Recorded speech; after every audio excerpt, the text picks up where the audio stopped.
Hello, how are you? सब ठीक हो? ओके। आज हम चैप्टर केमिकल काइनेटिक्स को कंप्लीट कर रहे हैं, समापन की ओर लेकर चल रहे हैं। हम चैप्टर के लास्ट टॉपिक पर डिस्कस करेंगे। चैप्टर का लास्ट टॉपिक है ड्राइंग ग्राफ।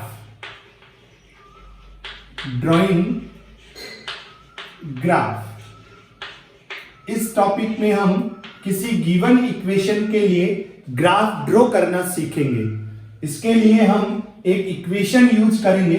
वो इक्वेशन क्या होगी? y is equal C plus N X. Okay, इस इक्वेशन को गौर से देखिए। आप इस इक्वेशन से आपको बहुत कुछ इंफॉर्मेशन मिलेगी जिनको हम ग्राफ ड्रॉ करने में यूज करने वाले हैं। सबसे पहले यहां देखिए, यहां c और n दोनों कांस्टेंट होंगे। c भी यहां कांस्टेंट है और m भी यहां क्या है? कांस्टेंट है। That's clear.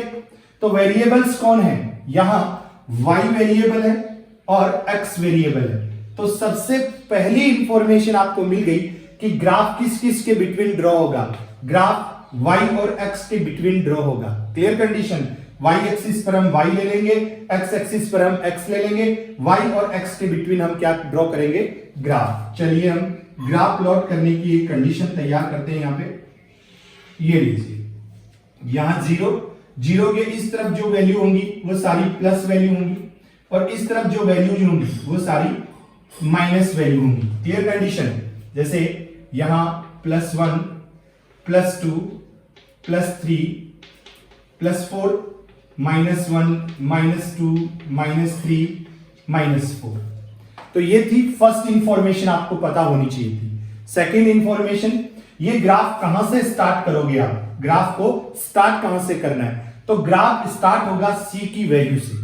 c की जो भी वैल्यू होगी उसी से ग्राफ को स्टार्ट करना है। यदि c की वैल्यू 0 है तो ग्राफ 0 से स्टार्ट होगा। c की वैल्यू 1 है तो ग्राफ 1 से स्टार्ट होगा। c की वैल्यू 2 है तो ग्राफ 2 से स्टार्ट होगा। c की वैल्यू 3 है तो ग्राफ 3 से स्टार्ट होगा। Second information. थर्ड इंफॉर्मेशन आपको पता होनी चाहिए कि ग्राफ का स्लोप कैसा होगा, यानी ग्राफ का स्लोप पॉजिटिव होगा या ग्राफ का स्लोप नेगेटिव होगा। ग्राफ का स्लोप डिपेंड करेगा m की वैल्यू पर। किस पर डिपेंड करेगा? m की वैल्यू पर डिपेंड करेगा। यदि m की वैल्यू पॉजिटिव है तो ग्राफ का स्लोप पॉजिटिव होगा। m की वैल्यू नेगेटिव है, ग्राफ का स्लोप नेगेटिव आएगा। और m की वैल्यू यदि 0 है, ग्राफ एक स्ट्रेट लाइन में बन जाएगा। कैसे बन जाएगा? सपोज दैट हमारे पास c की वैल्यू सपोज कीजिए 3 है तो हमारा ग्राफ 3 से स्टार्ट होगा और इस 3 पर यदि m की वैल्यू पॉजिटिव है तो ग्राफ पॉजिटिव स्लोप में जाएगा, इस तरीके से ऊपर चला जाएगा। जब m की वैल्यू क्या है? पॉजिटिव, तो ग्राफ का स्लोप कैसा होगा? Positive slope. और जब m की वैल्यू नेगेटिव है तो ग्राफ का स्लोप कैसा होगा? नेगेटिव। यहां ये नेगेटिव स्लोप के लिए होगा। Clear condition. और जब m की वैल्यू क्या है? 0 है तो ग्राफ कुछ इस तरीके का बनेगा। m की वैल्यू क्या है? 0। m इज इक्वल, यदि 0 आपको दिया जाए तो ग्राफ इस तरीके से बनने वाला है। Clear condition. तो ये आपके पास थर्ड इंफॉर्मेशन थी। तो आपको पता होना चाहिए कि ग्राफ y और x के बिटवीन बनेगा। ग्राफ स्टार्ट कहां से होगा? वो c पर डिपेंड करेगा। और ग्राफ का स्लोप कैसा आएगा? वो m की वैल्यू पर डिपेंड करेगा। m की वैल्यू पॉजिटिव है, ग्राफ का स्लोप पॉजिटिव होगा। m की वैल्यू नेगेटिव है, ग्राफ का स्लोप नेगेटिव होगा। और m की वैल्यू 0 है तो ग्राफ इस तरीके का आएगा। That's clear. तो हम बात करते हैं यहां पर ग्राफ प्लॉट करने के लिए। हम सबसे पहले डिफरेंशियल इक्वेशंस के लिए ग्राफ प्लॉट करेंगे, आफ्टर देन इंटीग्रेटेड इक्वेशन के लिए हम ग्राफ प्लॉट करेंगे। तो सबसे पहले हम बात करते हैं डिफरेंशियल इक्वेशंस। फॉर डिफरेंशियल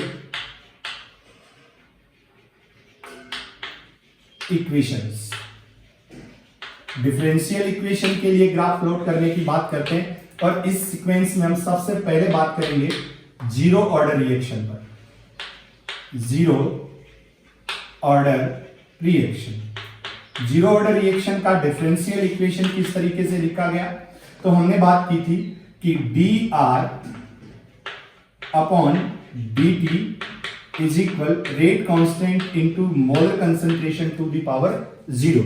ये था जीरो ऑर्डर रिएक्शन का differential equation. That is clear. R की पावर 0 यानी आर नॉट है तो इसका मैथमेटिकल वैल्यू 1 हो गया, और D R upon D T को आप क्या कह रहे हैं, रेट कह रहे हैं, तो आप इसे लिख देंगे रेट इज इक्वल के। Clear condition. अब इसको हम अपने इक्वेशन में एडजस्ट करते हैं।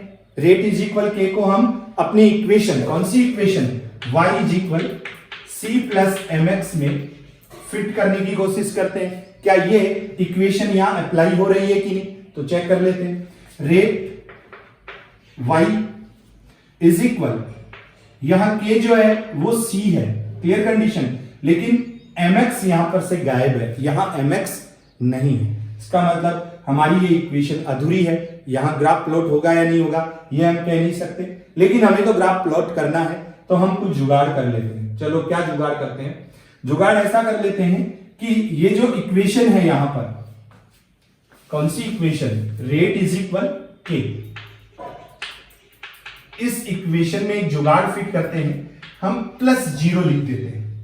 यहां +0 लिखने से इस इक्वेशन पर कोई इफेक्ट नहीं आएगा, क्योंकि 0 ऐड करने से इसकी वैल्यू में कोई चेंज नहीं आने वाले।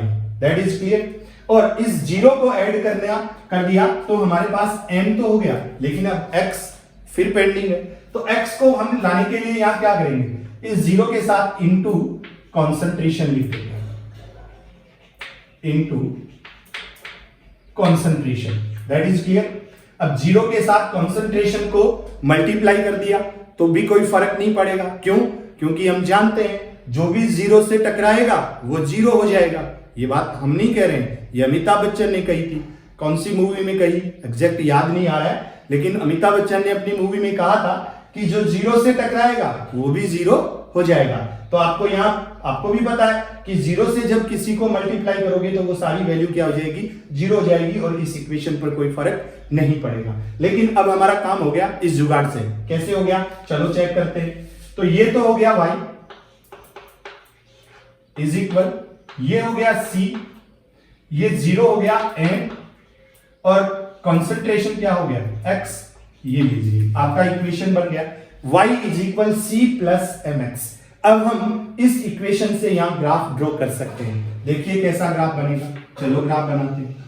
ये लीजिए y एक्सिस पर आपने क्या लिख दिया, रेट, ओके, और x एक्सिस पर आपने क्या लिख दिया, कॉन्सेंट्रेशन।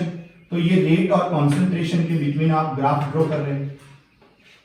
अब देखिए यहां c का वैल्यू 0 नहीं है, c का वैल्यू यहां पर देखो c क्या है, तो c का वैल्यू 0 नहीं है, इसका मतलब c का वैल्यू कुछ ना कुछ जरूर होगा, वो आपको गिवन होगा।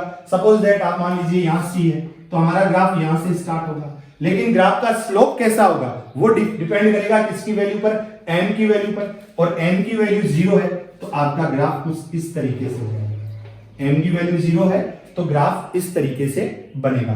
तो जीरो ऑर्डर रिएक्शन के लिए डिफरेंशियल इक्वेशन के बेस पर जब आप ग्राफ ड्रॉ करेंगे तो आपका ग्राफ इस तरीके का आएगा। इस ग्राफ से ये एक्सप्लेन हो रहा है कि जीरो ऑर्डर रिएक्शन के लिए आप कंसंट्रेशन को कितना भी बढ़ा दीजिए, रेट ऑफ रिएक्शन पर कोई चेंज नहीं होगा, कोई फर्क नहीं पड़ेगा। That's clear. इसी तरीके से आप इस तरीके का ग्राफ फर्स्ट ऑर्डर रिएक्शन के लिए भी ड्रॉ कर सकते हैं। कैसे ड्रॉ करेंगे, चलिए बात करते हैं फर्स्ट ऑर्डर रिएक्शन के लिए। First order reaction, first order reaction के लिए डिफरेंशियल इक्वेशन किस तरीके से लिखा गया, तो हम बात करेंगे D R upon D T is equal K dot R to the power 1। ये हो गया आपके पास फर्स्ट ऑर्डर इक्वेशन। यहां D R upon D T को हम क्या कह रहे हैं, रेट इज इक्वल, यहां के इंटू आर, यानी के इंटू आर होने का मतलब क्या है, के इंटू आर होने का मतलब है ये तो हो गया एन और ये हो गया एक्स। Clear condition. लेकिन इक्वेशन अब भी अधूरा है, इसमें भी जुगाड़ करना होगा। यहां भी आपके पास सी गायब है, सी यहां पर नहीं है, तो फिर से हम जुगाड़ कर लेते हैं। जुगाड़ करने के लिए हम क्या करेंगे, ये रेट तो आपको मिल गया, एम भी आपको मिल गया, एक्स भी आपको मिल गया, लेकिन आपको सी नहीं मिला, तो सी के लिए क्या जुगाड़ करते हैं, तो इस इक्वेशन को हम लिख लेते हैं, rate is equal K dot R. To the power 1 plus 0, क्योंकि 0 ऐड करने से हमारे इस इक्वेशन पर कोई इफेक्ट नहीं आएगा। और इस 0 को ऐड करने से अब हमारा काम हो गया। कैसे हो गया? ये क्या हो गया? y, और यहां k क्या हो गया? m, r क्या हो गया? x, और 0 क्या हो गया? c। आपका इक्वेशन बन गया y is equal mx plus c। That is clear. ये इक्वेशन आपने यहां पर लिख लिया। इस इक्वेशन के बेस पर आप यहां पर ग्राफ ड्रॉ कर सकते हैं। Clear condition. कैसा ग्राफ बनेगा चेक कर लेते हैं। तो ग्राफ बनाते हैं। किस किस के बिटवीन है? रेट, y और x क्या है? कंसंट्रेशन। कंसंट्रेशन की पावर क्या है? कंसंट्रेशन की पावर 1 है। फर्स्ट ऑर्डर रिएक्शन है इसलिए पावर 1। यहां रेट और कंसंट्रेशन के बिटवीन ग्राफ ड्रॉ कर रहे हैं। लेकिन देखिए ग्राफ स्टार्ट कहां से होगा? c की वैल्यू क्या है? 0 है। इसका मतलब ग्राफ 0 से स्टार्ट होगा, तो ग्राफ यहां से स्टार्ट होगा। और m की वैल्यू पॉजिटिव है, पॉजिटिव है तो ग्राफ इस तरीके से आएगा। That is clear. तो फर्स्ट ऑर्डर जब रिएक्शन है उसके लिए ग्राफ इस तरीके से बनेगा। ये ग्राफ हमें एक्सप्लेन कर रहा है, या इस ग्राफ को देखने से हमें पता चल रहा है कि जब कंसंट्रेशन में चेंज किया जाएगा तो रेट ऑफ रिएक्शन भी चेंज हो जाएगा। कंसंट्रेशन बढ़ेगी तो रेट ऑफ रिएक्शन बढ़ जाएगा, कंसंट्रेशन कम होगी तो रेट ऑफ रिएक्शन भी कम हो जाएगा। आपको एक और बात यहां पर याद रखनी है, सेम ग्राफ सेकंड ऑर्डर और सेम ग्राफ थर्ड ऑर्डर के लिए भी बनेगा। केवल चेंज कितना होना है? यहां कंसंट्रेशन चेंज हो जानी है। यदि रिएक्शन सेकंड ऑर्डर होगी तो रेट और कंसंट्रेशन की पावर 2 में ग्राफ बनेगा, और थर्ड ऑर्डर रिएक्शन होगी तो रेट और कंसंट्रेशन की पावर थर्ड में ग्राफ बनेगा। लेकिन ग्राफ इसी तरीके का बनने वाला है, चाहे सेकंड ऑर्डर हो चाहे थर्ड ऑर्डर रिएक्शन हो। जब भी कंसंट्रेशन में चेंज आएगा रेट ऑफ रिएक्शन बदल जाएगा। That's clear. तो ये तो डिफरेंशियल इक्वेशंस के लिए ग्राफ प्लॉट करना। अब हम बात करेंगे फॉर इंटीग्रेटेड इक्वेशंस। जब इंटीग्रेटेड इक्वेशंस हो तो आप ग्राफ किस तरीके से प्लॉट कर पाएंगे? That's clear. तो हम बात कर रहे हैं यहां for integrated equation. Integrated equations, और यहां भी हम बात करेंगे सबसे पहले जीरो ऑर्डर रिएक्शन पर। Zero order reaction, zero order reaction के लिए इंटीग्रेटेड इक्वेशन क्या था याद कीजिए। चलिए हम याद करवा देते हैं। वो इक्वेशन था KT is equal R0 minus R। इसको हम थोड़ा सा डिफरेंट फॉर्म में लिख लेते हैं। हम इसको इस तरीके से लिख लेते हैं, R इज इक्वल, R को इस तरफ ले आते हैं, KT को उस तरफ ले जाते हैं, तो R is equal R0 minus KT। और इस इक्वेशन को हम अपने y is equal mx plus c format में रख लेते हैं। तो देखिए क्या बनता है, r क्या है? y, r0 क्या है? c, k क्या है? n, और t क्या है? x। तो y is equal c minus mx। आपके ग्राफ का जो इक्वेशन बना वो इस तरीके का था, y is equal c minus mx।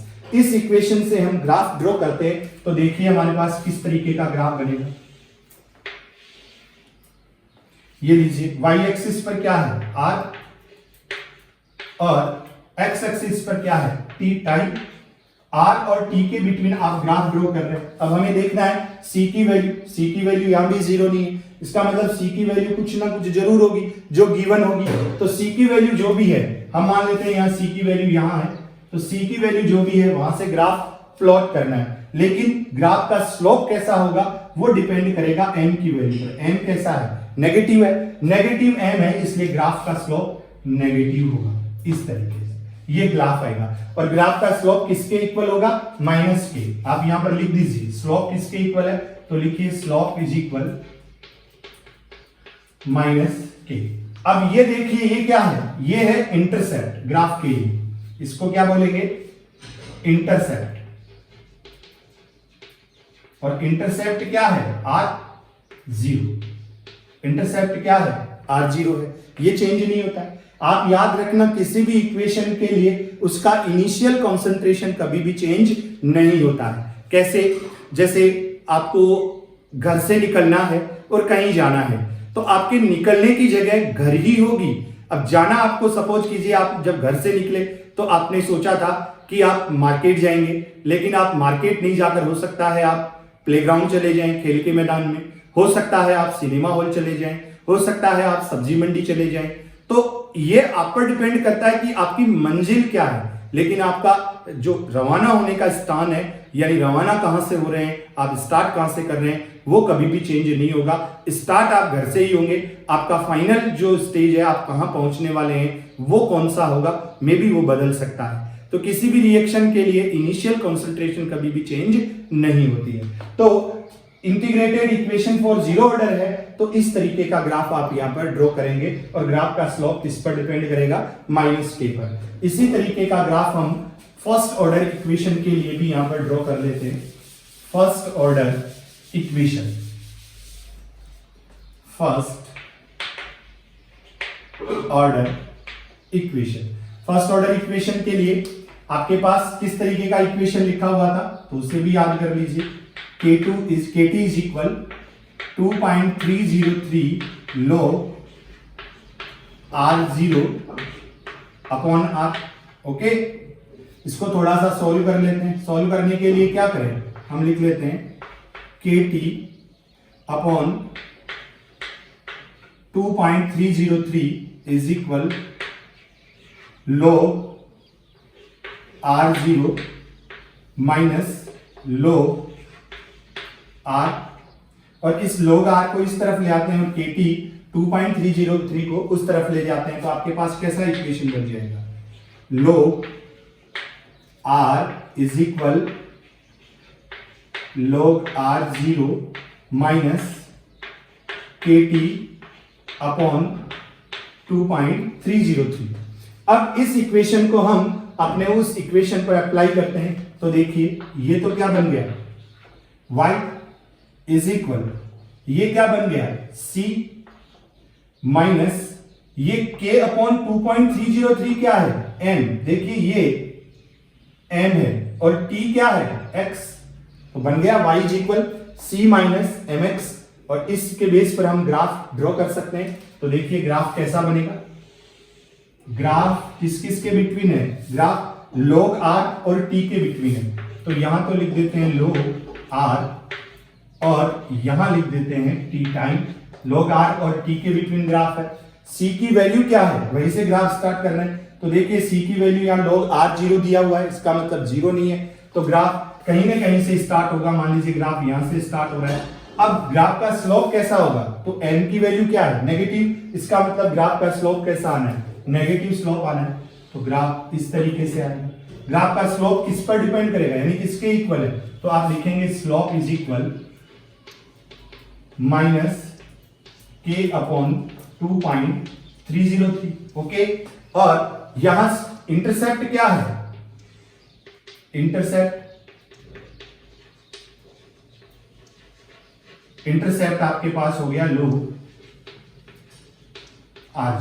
Okay, तो फर्स्ट ऑर्डर इक्वेशन के लिए ग्राफ जो ड्रॉ करेंगे आप, ग्राफ जो प्लॉट करेंगे वो कुछ इस तरीके का होगा। तो ये था हमारा drawing graph for various equations. जब आपके पास अलग अलग तरीके के इक्वेशन हो तो उनके लिए आप ग्राफ किस तरीके से प्लॉट कर सकते हैं। इसी के साथ हमारा ये चैप्टर केमिकल काइनेटिक्स फिनिश हो जाता है, हम इसको समाप्त कर रहे हैं। आपको यहाँ पर कोई भी प्रॉब्लम्स हैं तो आप मुझे मैसेज कर सकते हैं, आप मुझे कमेंट कर सकते हैं। मैं आपके कमेंट, आपके मैसेज के थ्रू आपकी हर एक प्रॉब्लम या जो भी आपकी प्रॉब्लम्स आ रही हैं उन प्रॉब्लम्स का रिप्लाई करूंगा, जवाब दूंगा। आपने मुझे इतने अच्छे से, इतनी आत्मीयता के साथ सुना और आप मुझे इतना अच्छा रेस्पॉन्स दे रहे हो, उसके लिए मैनी थैंक्स। मैं आपसे एक रिक्वेस्ट करूंगा कि अभी तक भी आपने यदि मेरे चैनल को सब्सक्राइब नहीं किया है तो प्लीज आप मेरे चैनल को सब्सक्राइब कीजिए। Radhe Radhe chemistry point channel जो मेरा है उसे आप सब्सक्राइब कीजिए, लाइक कीजिए और इन वीडियोस को देखकर आप अपने नॉलेज बढ़ाइए। और मेरे लिए कोई भी सजेशन है तो कमेंट बॉक्स में आप जरूर छोड़ें, दैट्स क्लियर, और शेयर कीजिए, दैट्स ऑल। बहुत बहुत धन्यवाद।